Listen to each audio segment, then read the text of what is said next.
નમસ્કાર મિત્રો, ફરી એકવાર આપણી યુટ્યુબ ચેનલ પર નવા વિડીયો સાથે આપનું હાર્દિક સ્વાગત કરું છું. જો તમે આ ચેનલ પર નવા હોય તો આપણી ચેનલને સબસ્ક્રાઇબ કરી લેજો, જેથી સરકારી ભરતીને લગતી અવનવી અપડેટ્સ મળતી રહે. અને જો તમે આપણા વોટ્સએપ ગ્રુપમાં ન જોડાયા હોય તો તેની લિંક ડિસ્ક્રિપ્શનમાં આપેલી છે, જેમાં ક્લાસ 3ની ભરતીઓ, તે ઉપરાંત શિક્ષક ભરતી અને આંગણવાડી ભરતી માટે જે અલગ અલગ લિંક આપેલી છે, જેનાથી તમે જોડાઈ શકો છો.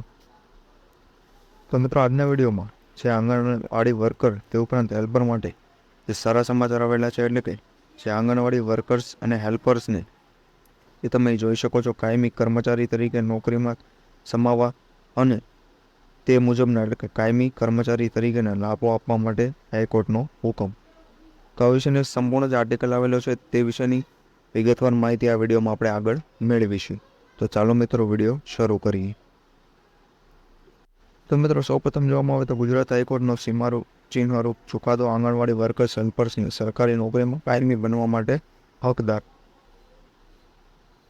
તો મિત્રો, એ સંપૂર્ણ વિગતવાર માહિતી આપવામાં આવેલી છે કે આંગણવાડી વર્કર્સ અને હેલ્પર્સ પણ જે સરકારી નોકરીની સેવામાં કાયમી બનવા માટે હકદાર છે. તેઓની જોબ પ્રોફાઇલ ધ્યાને લઈ તેઓને કાયમી કર્મચારી તરીકે સમાવવા જોઈએ અને તે મુજબના લાભ પણ આપવા જોઈએ. તે ઉપરાંત આંગણવાડી કર્મીઓને કાયમી કરવા અને તે મુજબના લાભો આપવા અંગે 6 મહિનામાં જરૂરી નીતિ ઘડવા કેન્દ્ર અને રાજ્ય સરકારને પણ આદેશ કરવામાં આવેલો છે. એટલે કે જે કાયમી કરવા અને તે મુજબના જે રેગ્યુલર સરકારી કર્મચારીઓ છે તે મુજબના લાભ માટે જે નીતિ ઘડવા અહીં સરકારને આદેશ પણ આપવામાં આવેલો છે.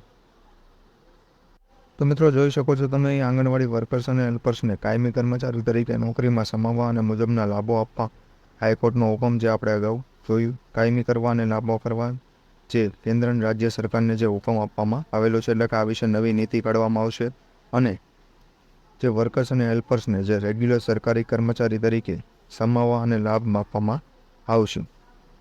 સરકાર તેઓના રાજ્યના અન્ય કર્મચારીઓને જેમ પગાર અને મળવાપાત્ર લાભો ચૂકવવાનો ઇનકાર કરી જે ભેદભાવ આંગણવાડી કાર્યકરો સાથે કરી રહી છે, તે સંજોગોમાં સ્વૈચ્છિક કે માનદ સેવા ગણી ઓછા તેમજ નજીવી રકમ ચૂકવવામાં આવી રહેલી છે. તે માટે જે આ હાઈકોર્ટ દ્વારા ચુકાદો અને હુકમ આપવામાં આવેલો છે.